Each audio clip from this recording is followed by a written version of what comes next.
जर आपण गुगल पेवरती किंवा फोनपेवरती ₹1 कोणाला ट्रान्सफर केला, तर जोपर्यंत समोरची व्यक्ती तो ₹1 त्यांना रिसीव झाला आहे हे ॲक्नॉलेज नाही करत, तोपर्यंत आपण त्यांना पुढची अमाऊंट पाठवू का?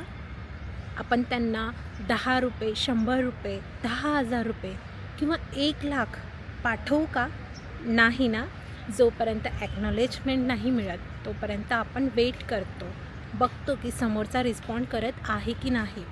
त्याचप्रकारे नात्यामध्ये जेव्हा आपण एफर्ट्स घेतो त्यावेळेला समोरची व्यक्ती एफर्ट्स घेत नसेल, ते ॲक्नॉलेज करत नसेल, तर आपण एफर्ट्स घेण्याची अजून गरज आहे का?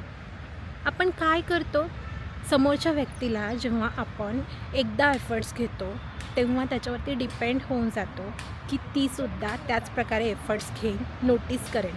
पण ती नोटीस नाही करत आणि जसं की ₹10, ₹100, ₹10,000, 1,00,000 आपण त्यांना सेंड करतो.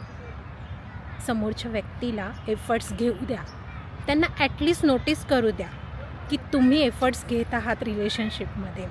जोपर्यंत ते ग्रेटफुल नाही राहत तोपर्यंत ते नातं छान कसं होणार?